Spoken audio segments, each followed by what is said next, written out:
Okay, well, good evening, everyone. We'll call the Gardner City Council to order. I'll invite everyone to stand and join us in the Pledge of Allegiance. Pledge allegiance to the flag of the United States of America and to the republic for which it stands, one nation, under God, indivisible, with liberty and justice for all. Good evening, everyone. Appreciate you all braving the conditions this evening. While not treacherous, they're certainly not friendly. We'll begin this evening's meeting with public comments. If there's a member of the public that would like to use this time to make comments about city matters or items on the agenda that are not part of a public hearing, now's your opportunity to come forward, state your name and address for the record, and be heard. Good evening, Debbie Hickman, 848 South Sumac. I'm here as part of the citizens group that submitted their questions for the CIP, and we are asking for a work session to discuss them further now that we have responses and further questions. We're asking for, again, an interactive, conversational type work session. I think I've said each time I come up here, the only time that a citizen ever has an opportunity to have you 5 people in front of us that possibly we could talk back and forth with is going to be a work session. So we kindly ask for that consideration.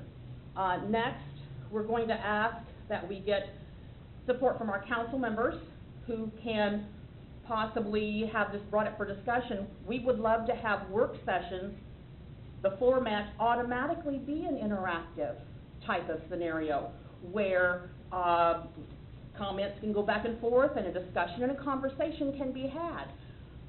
Realizing that there's times you're going to have to keep people on track because we all get off track a little bit, but we would like to see someone or the council bring this to where it can be talked about and decided as a council if a new format could include an actual conversational working session.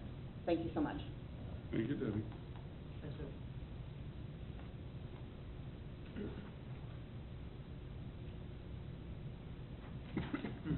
Anyone else? No one coming forward. We'll move on to the consent agenda. Is there a council member that would like to remove an item from the consent agenda? I would like to remove item number 1 from the consent agenda. Very well. How would council like to proceed on consent agenda items 2, 3, and 4? So moved. Second. Motion, Harrison, second, shoot that we approve consent agenda items number 2, 3, and 4. All those in favor indicate by saying aye. Aye. All those opposed? Items 2, 3, and 4 are passed. Councilman Shute. Yes. The meeting minutes. Yes, on the discussion regarding consent item number 1, I wanted to state it for the record that after City Attorney Dank stated that there were times when you need to take action fairly emergently, it's necessary to take action telephonically. My response to the City Attorney was not recorded. My response to the Attorney was that I understand under special meeting circumstances that scenario would be in the case, but for regularly scheduled council meetings with the appropriate notice, those individuals need to be present for those. Jeannie, you can look at the minutes and get that verbatim for the council member? Yes. That'd be great, thank you. Okay. I'd entertain a motion on consent agenda item number 1 with amended. So moved. Second. Motion, Shoot, second. Winters? The new guy over there. That we approve consent agenda item number 1 with amendments. All those in favor indicate by saying aye. Aye. All those opposed? Consent agenda item number 1 passes. Okay, new business item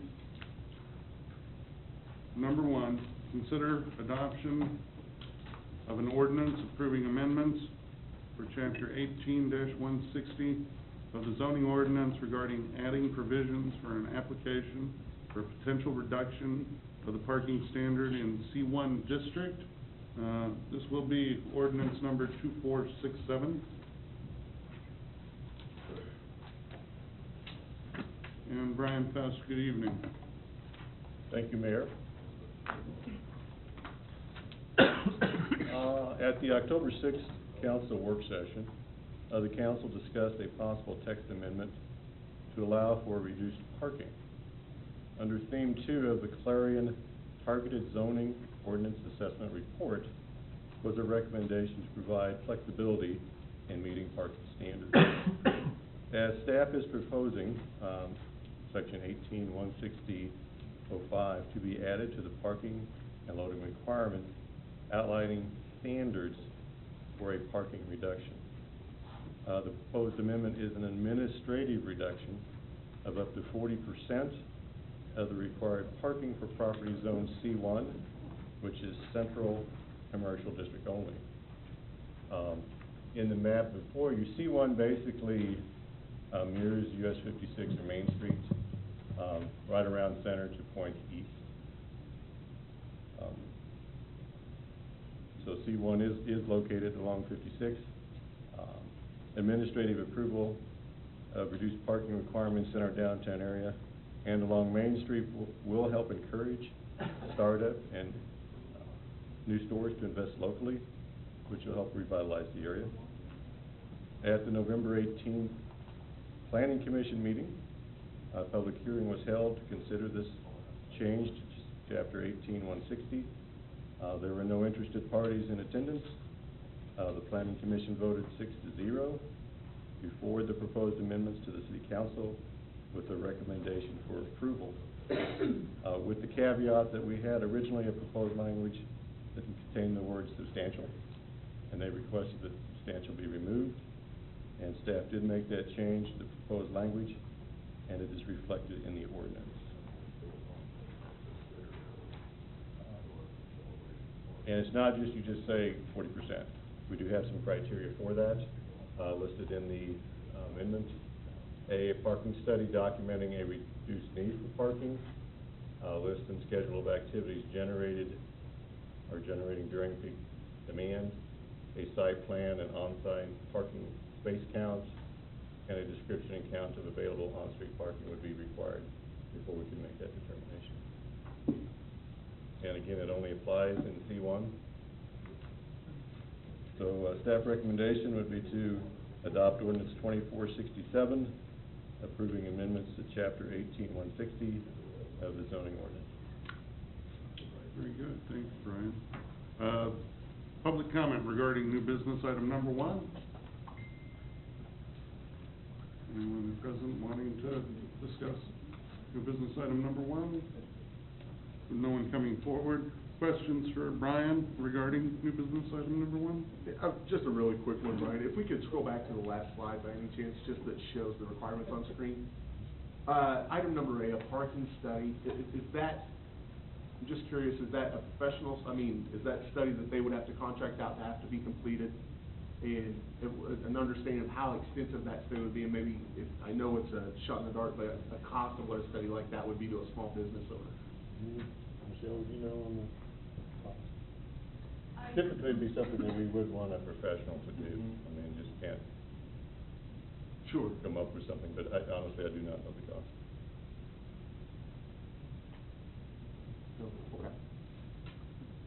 Okay. I guess, then let me ask as a follow-up. Based on the very little experience we might have there, is it something that would be, well, I guess I'll strike the word substantial as well. Would it be cost prohibitive to a small business owner to have that parking study done, or is it something that there should be engineering firms or other types of companies that can provide that at a relatively inexpensive cost based on the needs of the community? Or is that something that might be part of their initial development of business and construction plans as well? It very well may be. I mean, any type of business does have a certain parking demand. If they're required to come up with that demand, there's a cost associated with that. I know staff would work hand in hand with them on what available parking is in town, what's city lots, what's private lots, and we'd work with their, all the way through the process. That was my concern as well. I had the same question, and, you know, I'm just thinking of a smaller business locating there, especially if they're, you know, in the middle of the downtown, in the middle of the Right. buildings. That could be fairly cost prohibitive, I would imagine. And that, so, and just thinking out loud, I'm wondering if we might be able to rephrase the ordinance in such a way to allow for consideration for that item number A to be removed, just like in Todd's case. If it is a small business, they've got 3 spots, and maybe they wanna have a requirement that changes it to 2 just based on what it is.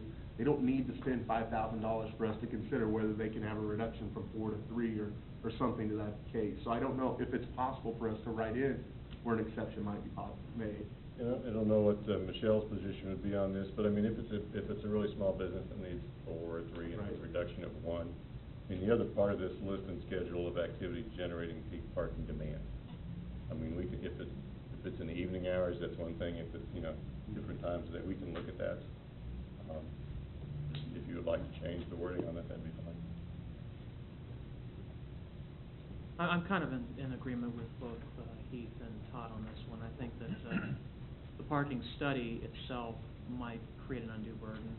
I think that that's something that would be even left to the discretion of the development director to a certain extent, you know, depending on the size of the establishment and the amount of parking demand that's being asked for.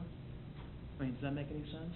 Or even if there's an appropriate minimum number of spots that Yeah. they're requesting, is it 10, is it 15, and if anything above the 10 or 15 will require a comprehensive professionally done parking study.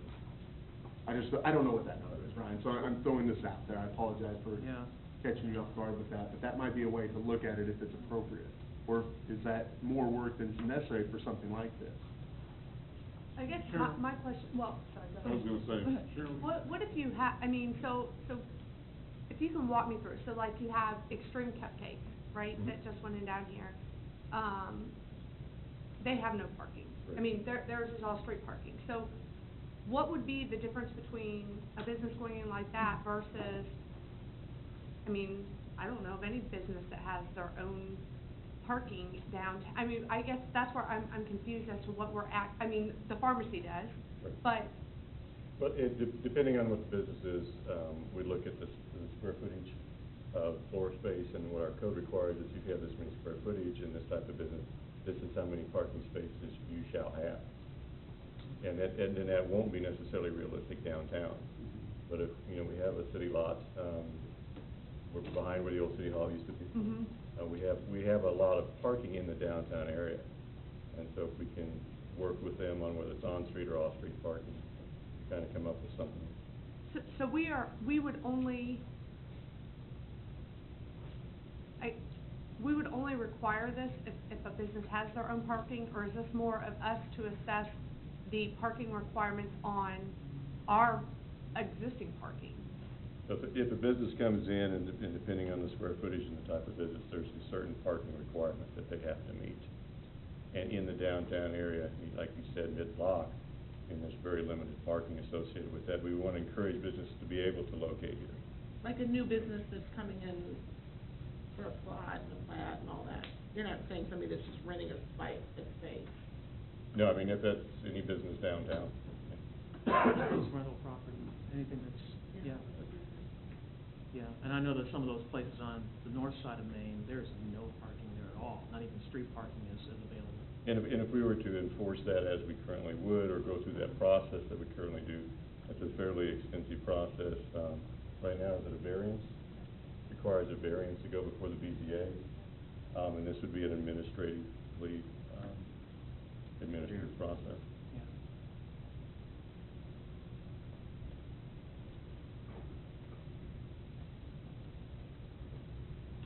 Personally, I'd like to see the ordinance, I'd like to see an addition made that allowed for an exception to item A. That's the only one I truly have a question over, because there is a cost associated that might be a burden. And, if that's not from your perspective,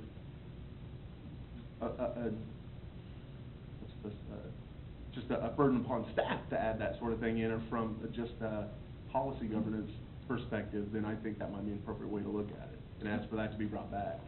We could do that. I mean, a lot of times when you're looking at parking in a core area, you're looking at also parking that another entity might have, they may be used at an off-peak time that they might be able to share. So there are several things you look at. For example, when you have a church that maybe isn't using the parking and a business is going in next to it, they might be able to work out some type of parking arrangement, so they don't need to build parking because they use it at different opportunities.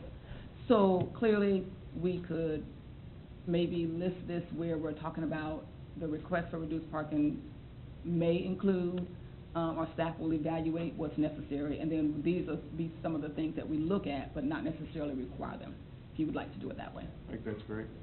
So if after item A, we put a parking study documenting a reduced need for parking may be required? Right, maybe. Actually, I think. So then it gives you the option, depending on what the use, Actually, if we could just, this evening, so we can move forward, if we could just do the request for reduced parking requirement may include. May change include. the word there, and then May that include. provides that, would that, and then we can Ryan, would evaluate that the work business. from Yeah. ordinance standpoint? I'd really like to keep B, C, and D. Right, we would have, if I understand you correctly, Councilman, you're saying may include, and then you have A through D, which means we're not requiring it, we're gonna use discretion to see when we will. Which of the four that will? Which of the four? But essentially, I mean, we could say that B, C, and D always apply, and A is the one that's the may that comes into it, but allows the flexibility within there. Okay, I would Now, go or- with may. Or could we just write it so that it says, may include A, and then shall include B, C, and D? We could do it either way. Brian, which would your preference be in that regard? Actually, my preference would be, the request for parking, reduced parking requirements may include, A, which is a study, and shall include B, C, and D. Okay, that's perfectly fine, I think.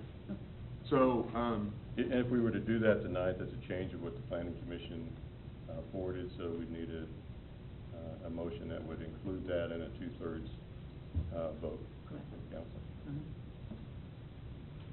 thanks, Brian.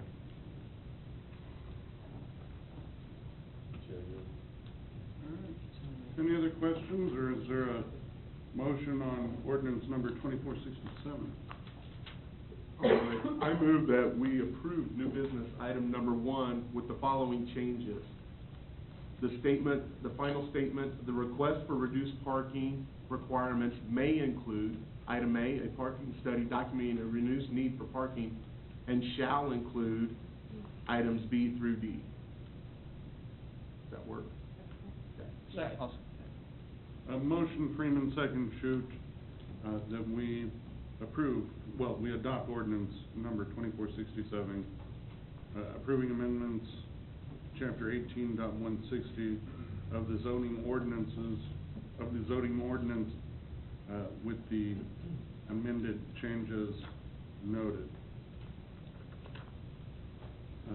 Harrison? Yes. Winters? Yes. Shoot? Yes. Freeman? Yes. Roberts? Yes.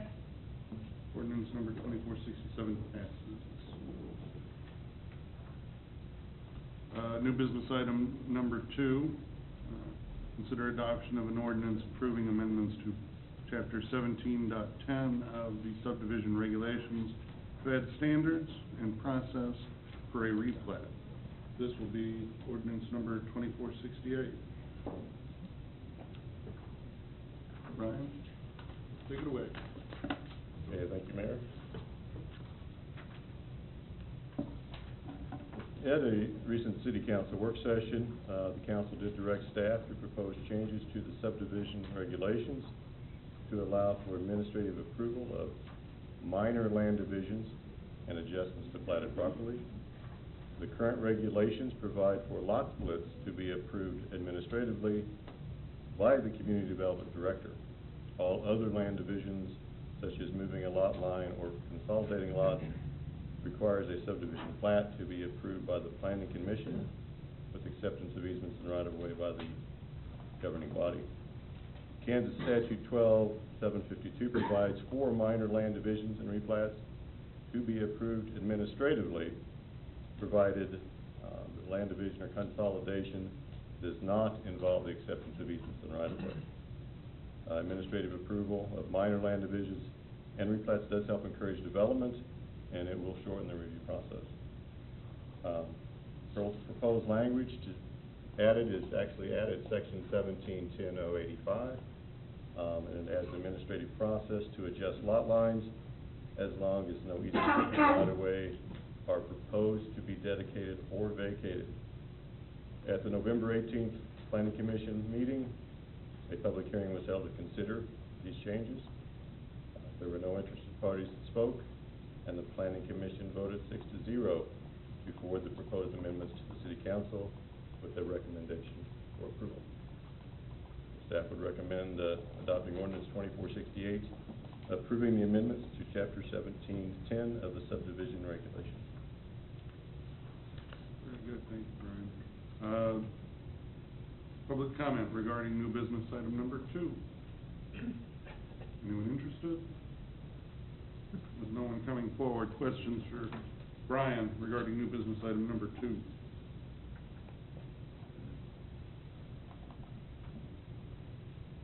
Would entertain a motion on ordinance number 2468. So moved. Second. Motion Harrison, second Freeman, that we adopt ordinance number 2468 approving amendments to chapter 1710 of the subdivision regulations. Harrison? Yes. Freeman? Yes. Winters? Yes. Shute? Yes. Roberts? Yes. Ordinance number 2468 passes. New business item number 3, consider adoption of an ordinance approving amendments to the Gardner Design Standard in selection 180535, adoption by reference of amended Gardner Design Standards. Brian, back to you. Thank you, Mayor.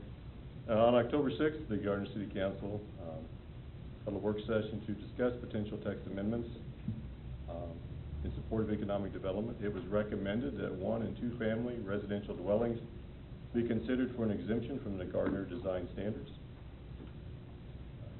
Currently, section 1.6.2 of our design standards requires that any horizontal transition in building materials to occur at the interior corners. And so what you see before you is an example of a plot plan. The red lines are where it would have to be consistent. You couldn't just put it on the front of the garage. You'd have to wrap it around the sides to that interior corner. And then another example would be here. A couple homes, what you'd see is you'd have to wrap the rock around the side of the home. The brick would also go to that interior corner. The enforcement of this standard could potentially lead to undesirable use and placement of material meant only to accent the front facade of a residential dwelling, and could be costly. In addition to the changes to the design standard document, section 1805-035 of the zoning ordinance, which incorporates the Gardner Design Standards into the zoning ordinance, needs to be updated to reference the most recently approved design standards. At their November 18th meeting, the Planning Commission held a public hearing to consider amendments to the Gardner Design Standards.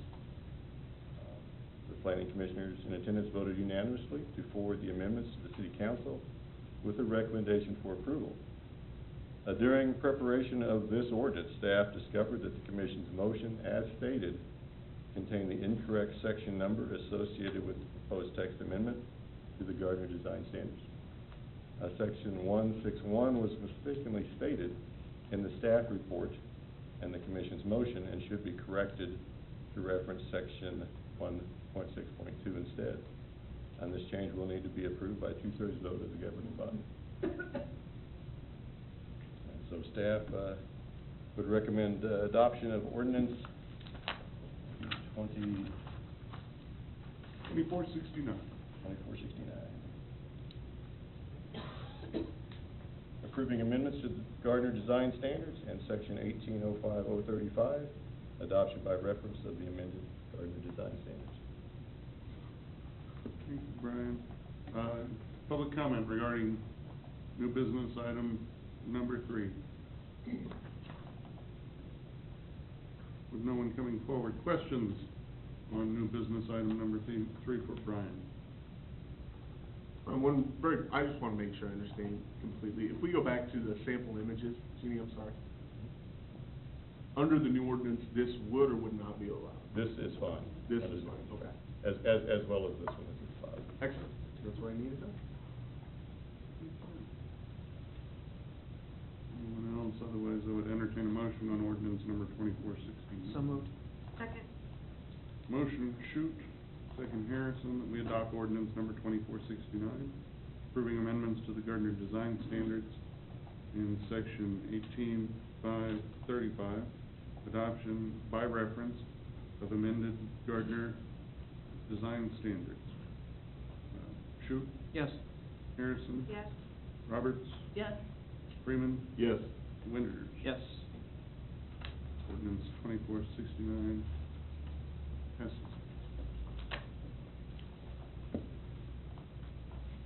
New business item number 4. Consider adoption of an ordinance approving amendments to section 18, 140, 100 of the zoning ordinance regarding keeping of animals and gardens. This would be ordinance number 2470. Ryan. Thank you, Mayor. At a recent council work session, the council directed staff to propose changes to the zoning ordinance regarding the keeping of animals and gardens. Staff has proposed language to allow for this. Language would include adding an accessory structure for the keeping of animals in addition to the currently permitted garage and sheds, the keeping of honeybees, fowl, goats, and rabbits.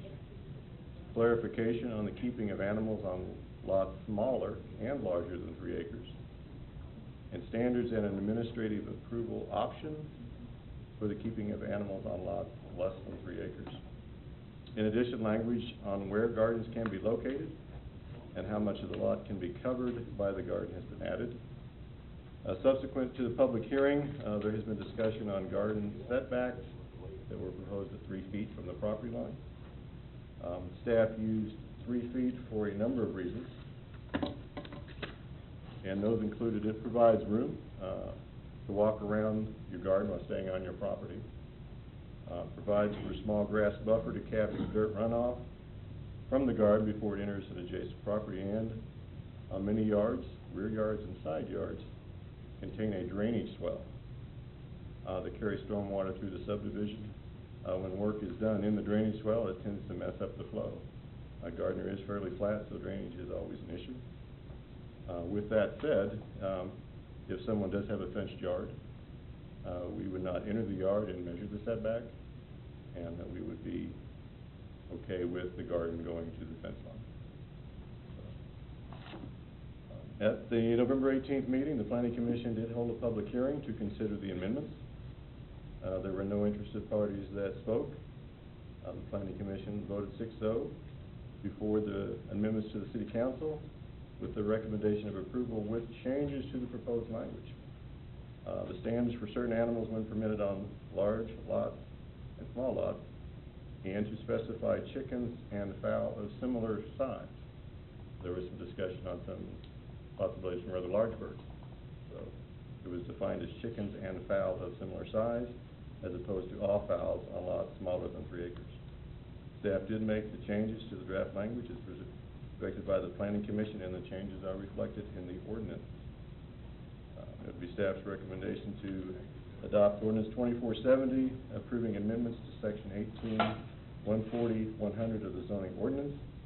If the council would like to add the phrase in fenced rear yards, garden setbacks do not apply, then a 2/3 majority vote would be required for this.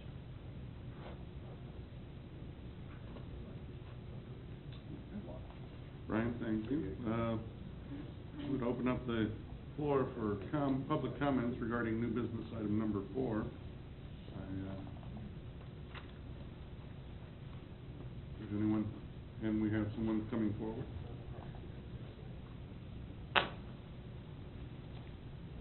Hello, Debbie Hickman, 848 South Sumac. I'm just kind of wondering, has Oak Brook Animal Hospital been contacted and worked with?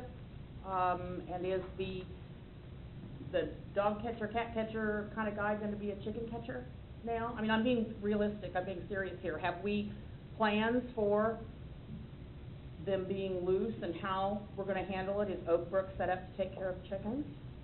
That's what runs through my mind, given it seems the extreme number of loose animals that we seem to have, in Gardner. I'm just wondering whether those plans have been made.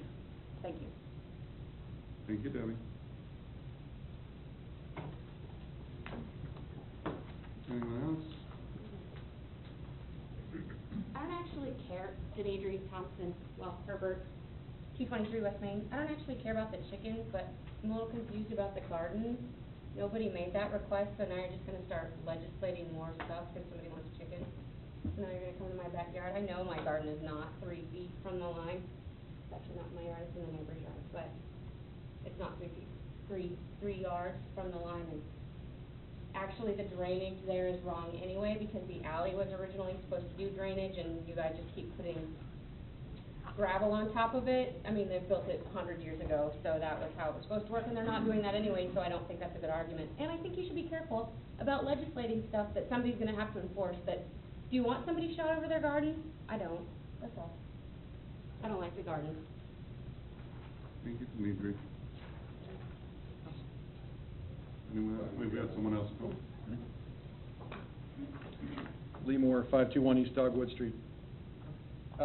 I just had a question, not having anything to do with chickens or gardens, but on, specifically on item G of the same ordinance. Talks about storage of boat, camping trailer, pickup camper, a motorhome, recreational vehicle, hauling trailer, and so on. Not in the front yard or the side street of a corner lot, and that those storage areas are not required to be paved. It just seems like this language is a little bit convoluted and not very clear, and I'm not sure what's meant by item G, and then when you put that against item H, I think it just needs clarification, that's all.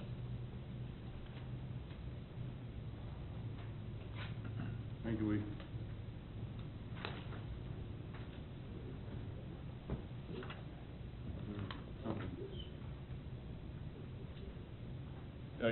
If I go ahead, I can answer the last question first.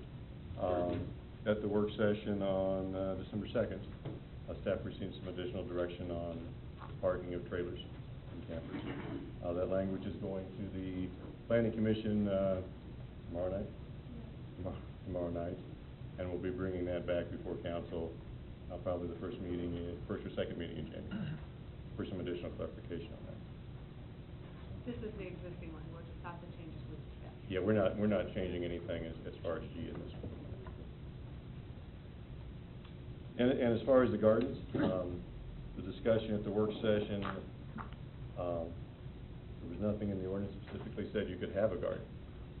And then we know a lot of people have gardens, and we thought with the process of allowing some different types of animals, that we ought to make sure that people can have gardens. But we did not want to lose the residential character of a neighborhood.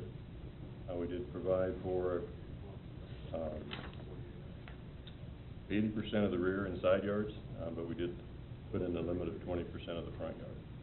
And as I stated earlier, we're not going to jump fences and measure them. It's not something that we do. You know, and Chrissy, I believe this might have been something that you brought up when you were talking about the raising of the fowl. We were also talking about urban gardening in general. I just talked about in general how all that, I mean, the information that I provided included both, I guess I should say. And my understanding, Brian, as you just said, there was never any provision within the municipal code to allow for gardens. Actually, what we're doing is... Correct, there wasn't anything specific to gardens in the code. So we didn't want to exclude them. Certainly. My question is very similar to a question that was raised by a constituent a few minutes ago, and that is the level of enforcement that's going to be required for runaway fowl and rabbits and other animals. That will more than likely happen at some point. Someone could have a fence come down, or a run could get, pulled down, or something. And I was wondering, I mean, would that fall under animal control? And if it falls under animal control, do we have provision for animal control officers to be able to manage that? Is that, I mean, I'm, And yeah. actually, can I piggyback Sure. on what you're saying and Sure. direct this towards That's fine, Captain Belcher? yeah. Usually when we get animal control calls, it's because of dogs running loose. People are worried about being confronted by loose animals. Right. I mean, I know that chickens, I mean, do we have rabbits a, don't really. do we have a problem with? No, we'll respond to calls of any animals ran large that pose a risk. I think we will have to make arrangements to figure out how we would have to deal with those if we cannot find an owner and we've got 10 chickens that are out and we have no idea where they're coming from. We're gonna have to figure out what we're gonna do with them at that point. Oak Brook is set up to handle that, I don't know. Yeah. And that's, it makes me think that we need to be looking at, not in this ordinance, but in animal control ordinances about what to do with fowl and loose rabbits, although rabbits either gonna wanna get caught or not, pretty much. My dogs never seem to catch them. I know it sounds like a somewhat trivial issue, but it does speak to code enforcement. How enforceable are these changes? If we haven't enforced gardens, I mean, and it's been, this long. Well, can we take a look at the animal control codes as they relate to all animals besides just, dogs and cats as part of this? I'd assume we'd wanna look at like registration as well, right? Like how you gotta register a dog or an animal. John, I appreciate that you wanna weigh in. There was an opportunity for public comments earlier. You gotta try and think about those things in advance. But yeah, so we can look at animal control to deal with enforcement on that. Regarding the setback, that, I understand there's some concern about the setbacks. I know that, a lot of people have gardens that are, right up against their property lines. Some of them may be in, well, obviously there's plenty that are in easements because their lots are narrow. Be very difficult, to both make the change as a homeowner as well as, enforce that change as codes. I would almost say that under section 9 that we change that language to, gardens may be set back a minimum of 5 feet, 3 feet from all lot lines. Or, that'd be strongly recommended that they do that, but I don't think that can be a requirement, especially for grandfathered. Or if we have a grandfather clause in here that would, prevent existing gardens from having to meet that requirement. This is kind of a sticky issue for me, that caught my eye, so, I don't know. I understand the need for drainage. To be honest. I mean, other than if we wanna say, hey, we allow gardens, I mean, if that was the concern, is that there was nothing in the code that said it, then that, but I guess, if we're not going to, if we're gonna put obscure language in here that says it may or may not, then why even put it in the ordinance? I mean, because, okay, it may or may not today. Yeah. I think though, the issue, if it did come down to an issue that was creating problems for neighbors, creating problems for other people, I can see where it'd be good to have the ability to say, hey, it's written in our code, we need to move this back, we have the ability to move this back. Yeah, I'm just concerned about, this is almost inviting selective enforcement. That's the problem. You'll have a neighbor, two neighbors don't get along with each other, and they'll just start,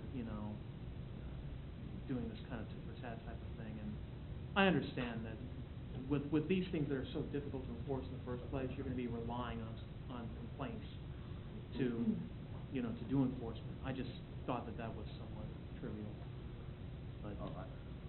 I'd agree with Christie, I'd just remove I completely. Remove I completely, or remove that I'd last just sentence? remove all of I. We've been going along pretty good without it so far. I think from a staff perspective, we'd have concerns, if it's not something that's a permitted use. Yeah, I mean, I think the concern was, if it's not a deemed permitted use within the residential district, then it's presumed to be, a prohibited use. If it's not stated as allowed, it's then assumed as a prohibited use? Right, because it goes through and it lists the permitted uses and excludes all other uses. Gotta love the law. I'd strike the last sentence, then. Yeah, I would. Just strike the last sentence. Actually, I would rephrase the entire thing to say gardens for production of fruit and vegetables are permitted in the city of Gardner. Yeah, We don't want to get involved in the non-enforcement of policies that are in place. I mean, Brian, you mentioned, we're not going to go out and measure. So if the intent's just to create a policy that allows for gardening, there you go. state a word that says, here you go, plant your garden, and here's the words that say you can do so. It seems as though we're working pretty hard to solve a non-existent problem. If we just need to create clarification that all gardens are allowed, let's make it as simple as that. And the only reason for the percentage was we did want to maintain the residential feel. I So if someone- think it's appropriate in the front yard even, the 20% of the front yard, I don't think that's actually, out of the question even, but it's just, Todd's exactly right, I think it was Todd or Steve, it's selective enforcement, it's Mhm. complaint-driven enforcement, and I think we can avoid that situation and deal with those when we need to. This is something that we've seen much of in, as far as complaints, the code enforcement for people complaining about their neighbors and their gardens. I'm not aware of that. You know, then I think that, Keith's point is well taken, what the rest of the council I've got feel no issue on. with that. Yep, I have no issue with that at all. Just provide provision for gardens and leave it at that, and Would recommend on section I, fruit and vegetable gardens, gardens for production of fruit and vegetables are permitted, period. within the city, within the Gardner. city garden. Within the- Or, are permitted, I mean, Permitted, because we period. are permitted. Are permitted. Yeah, absolutely. For the, By design, I suppose it's in the city of Gardner, that's what we're working for. yeah, I mean, keep in mind, this is within the ordinance for R1 and R2 districts. Right. That's where this is Yeah, located. single and two-family homes. Great, thanks, Brian. Sorry about that. Other questions? Well, I did, I'm sorry, we got distracted with the gardens, but I do have a couple quick questions about the chickens. Do we have an idea of the average lot size in the city of Gardner? My lot's 7,500 feet, it's the 75 by 100 feet, pretty typical, I think. but- Typical, 7,500 to 8,000 square feet. So I'd be looking at 8 chickens, or 7 chickens, however you wanna round up to it. Right, it's one per 1,000 square feet. When we were talking to that, I didn't know if anyone else had a feel of what that, I knew we talked about limits, but did anyone else have a kind of an idea of where they shot? That was a little higher than I expected it to be. I don't know if there's a right or a wrong, and definitely not having roosters is a big deal, but I guess what that leads to is with more capability, and some of the big lots that are in town that you could probably have 10, 12, 13 if they'd like to. Would this be, I keep turning, but Captain, I mean, from a noise enforcement, anything like that, just like a dog nuisance complaint, could we have the same sort of regulations in place to support that if necessary?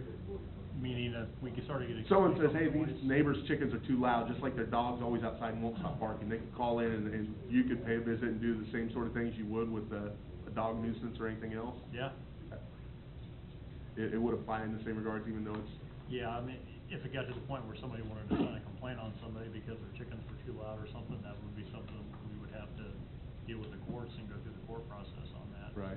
You know, a loud chicken, loud dog, I mean, where do you draw the line of what's being loud and what's No, gonna absolutely. bother you? And then my only question, I guess, it comes back to where Denise started and where we went down. Are we putting the cart before the horse by passing an ordinance that we're not sure from an enforcement perspective? And should we actually have that discussion prior to, and say, you know, loose chicken, I think people, chickens are going to get loose. I mean, they can get out of there as much as they want to, so we will run into that. And if we don't know what we're gonna do, then we've just opened up a door for new areas. So if we're not prepared for that, because by passing the ordinance tomorrow, some folks can come in and start getting chickens, and if they're loose, we really don't know what to do with it. So are we a little bit premature by passing the ordinance if we don't know what we're gonna do with the chickens? Because once they're out of the yard, the city's gotta deal with them. You know, I kind of feel people are going to want to catch their chickens. I don't know that they're going to want to depend on the city to do it. I do struggle to think that we're going to actually end up with enforcement that that our animal control is going to chase down birds. Right. But, I mean, if we are, there again, I think that's something that's going to be handled during discussion with the animal control ordinances. I don't know that we have to pass the animal control ordinances before we do this. Well, I mean, I tend to agree that without having some of these questions answered, that it does seem a little bit premature. However, I guess my question would be, could we pass this ordinance and make it in effect at February 1st or what, you know, at a later date so that we don't have to go through all of this again? And then in the meantime, say, let's work out the details on this with the animal ordinance. Can we do that, Ryan? We can set an ordinance to take effect at any Yeah, I think in the motion, you would, just add that, that the publication date would be effective, on the first, whatever the first publication date in February would be, because the ordinance isn't effective until publication. Okay. So we just delay the publication. I think you should be fine, because you're with. February 4th. Yeah, that should work. Okay. I And in the meantime, Captain Belcher can check with other cities that allow this, see how they handle animal enforcement. And, if a solution is required, then he can bring that forward, and if not, he can let us know during council updates or an email or something. Brian, one last question. This is, hopefully not, apologize for not asking in advance, I suppose. Are there any lots greater than 3 acres within R1 and R2 in Gardner? Are there any 3-acre lots? We're not aware, I guess I'm not aware of it at this time. Right. I mean, but as we do grow, I mean, I would assume that's always a possibility.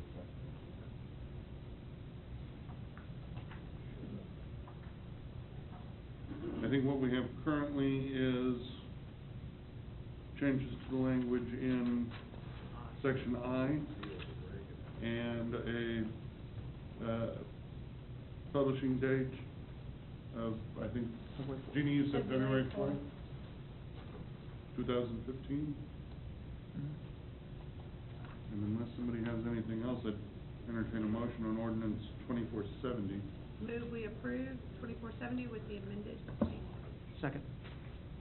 Motion Harrison, second Shute, that we adopt ordinance 2470, approving amendments to section 18, 140, 100 of the zoning ordinance, with the amendments and changes to section I and the publication date of February 4th. Harrison? Yes. Shute? Yes. Freeman? Yes. Roberts? Yes. Winters? Yes. Ordinance number 2470 passes. I see that you're happy. I'm glad.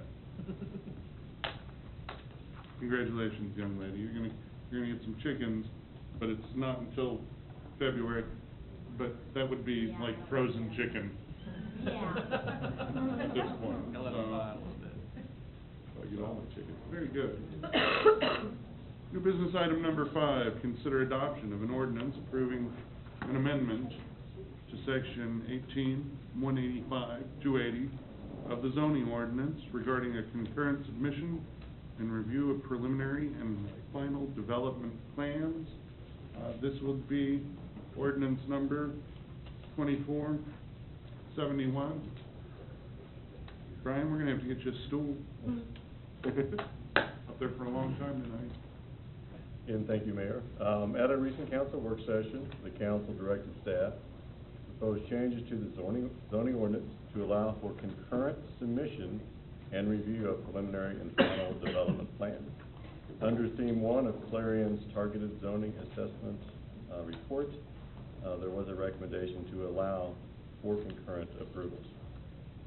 Plan districts allow the planning commission and governing body to approve zoning changes contingent on a specific use and development plan. Once the rezoning and preliminary plan are approved, the developer is required to submit a final development plan subject to approval of the planning commission. Processing the final development plan subsequent to the preliminary plan adds approximately 40 days to the process. The city can substantially shorten the development process and improve efficiency by giving the developer the opportunity to have the preliminary and final development plan submitted concurrently to the planning commission. Giving a developer the option to shorten the approval process by more than a month can help fast-track potential business development. Staff has proposed adding language to section 18-185-280 to allow for the concurrent submittal. The proposed amendment includes language to add conditions to the final development plan approval. The concern would be that if the planning commission approved both, then the city council didn't. Planning commission approves the final, not the council. And so we'd be adding a condition to ensure the final plan is consistent with the approved preliminary plan, and that if the preliminary development plan is not approved by the governing body, the final development plan is not valid. At the November 18th meeting, the Planning Commission held a public hearing to consider the amendment. There were no interested parties that spoke during the hearing, and the Planning Commission voted 6-0 to forward the proposed amendments to council with a recommendation for approval. Staff recommends adopting ordinance 2471, approving an amendment to section 18-185-280 of the zoning ordinance. Thank you, Brian. Public comments regarding new business item number 5.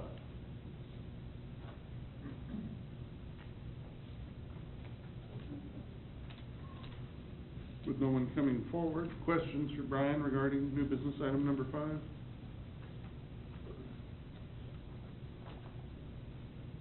I think we talked this one out the last time. So,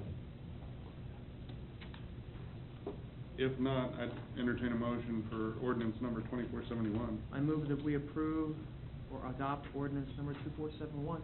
Second. Motion Shute, second Harrison, that we adopt ordinance number 2471, approving an amendment to section 18-185-280 of the zoning ordinance. Shute? Yes. Harrison? Yes. Roberts? Yes. Freeman? Yes. Winters? Yes. Ordinance number 2471 passes. Business item number 6. Take care, Brian. Consider adopting an ordinance revising Title V Business Licenses and Regulations, Chapter 52060, Annual License Tax, Chapter 520-120, License Fee, Chapter 520-160, License Fee, and Chapter 520-200 License Fee of the Gardner Municipal Code. Mary Bush, good evening. Good evening. Thank you for walking through all those dot zero Gs. So great. Before you is a housekeeping item related to a change in state statute. The state statute requires a 2-year license with 2-year fees associated with those licenses. The city code requires updating to reflect this change. Also, for compliance, the state regulations refer to annual license fees. Those have been removed. The city's code already references that the city license period shall extend for the period covered by state license. Also, this would change the fees from $200 to $500, and for a Class A, $100 to $200. In essence, the businesses would be charged the same amount of money as now, but they would pay every 2 years instead of yearly. Also, language was updated to reflect the change in the statute from license fees will be updated to occupational and license tax. So those are the changes that you would see in this particular code. If there's nothing else to present, we'll open the floor for public comments regarding new business item number 6, which is ordinance number 2472.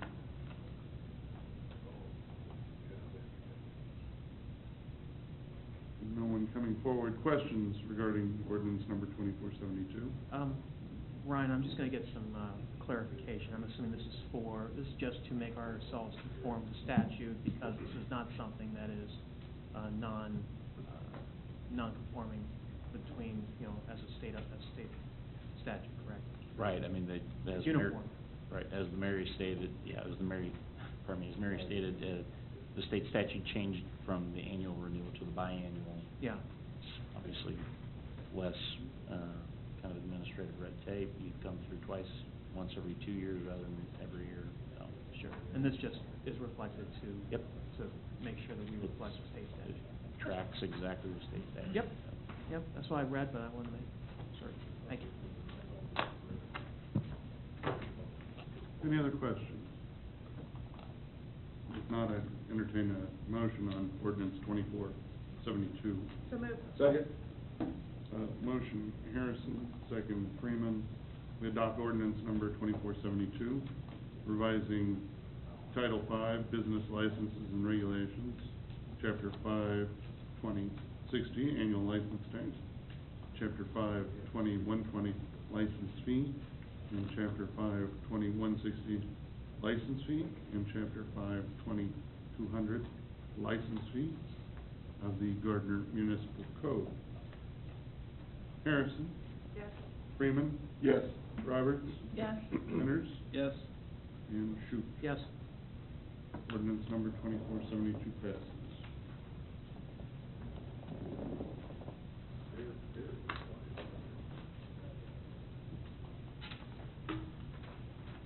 New business item number 7. Consider approving a limited retailer cereal malt beverage license for 2015 for Casey's General Store at 390 North Moonlight Road, allowing Casey's to sell cereal malt beverages only in original and unopened containers, not for consumption on premises. Mary? Yes, sir. This is application. Casey's General Store has applied for a limited retailer license to sell cereal malt beverages only in original and unopened containers, not for consumption on the premises. The license is for their new location at 390 North Moonlight Road. The Gardner Police Department has reviewed the application, and nothing was found that would prohibit the issuance of this license. All right. Public comments regarding new business item number 7.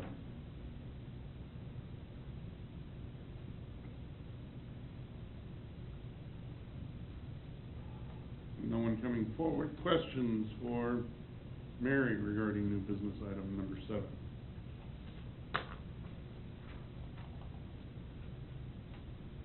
No questions. I'd entertain a motion on So new moved. business item number 7. Sorry, so moved. Second. Motion Shute, second Harrison, that we approve a limited retailer cereal malt beverage license for 2015 for Casey's General Store at 390 North Moonlight Road, allowing Casey's to sell cereal malt beverages only in original and unopened containers, not for consumption on premises. Shute. I think we do this as a, all those in favor. So Oh. It's not an ordinance. Back to. There have been so many of them. Back to back.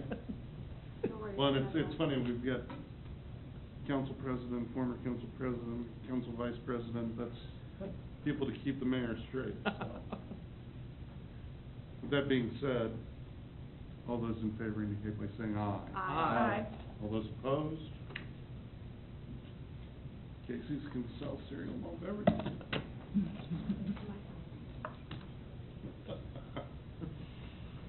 Oh, new business item number 8. Consider adopting an ordinance, and this will be ordinance 2473, revising the position and classification system and pay plan for 2015. Laura Corley, good evening. Good evening. At the August 18th meeting, when the governing body passed the budget, it included the position and classification schedule that establishes the range of salaries for city employees. So as City Administrator Harrison Lee continually assesses the organization for operational effectiveness, she recommends the following changes to the 2015 base salary structure for fiscal year 2015. She recommends eliminating the police captain position and replacing it with an additional lieutenant, so that's a total of 2 lieutenants. Add 1 additional police sergeant position for a total of 5 sergeants. Eliminate 1 journeyman lineman position and replace it with an apprentice lineman position for a total of 3 journey linemen and 1 apprentice. And to move the network administrator from level 7 to level 8. The net impact of these changes is 1 additional FTE for 2015 in the police department. The net budget impact to the general fund for the additional FTE is approximately $51,500. The net impact to the electric fund is 0 to FTEs and a budget savings of approximately $8,500. It should be noted, the change in the electric department organizational structure was at the request of the electric department with concurrence by City Administrator Harrison Lee. If the governing body approves these changes, the total number of employees funded in the 2015 budget increases by 1 from 137.5 to 138.5. Okay. Thank you, Laura. We'll open the floor for public comments regarding new business item number 6. Lee Moore, 521 East Dogwood Street. I'm just curious why this wasn't brought before the Electric Utility Advisory Board? Thanks.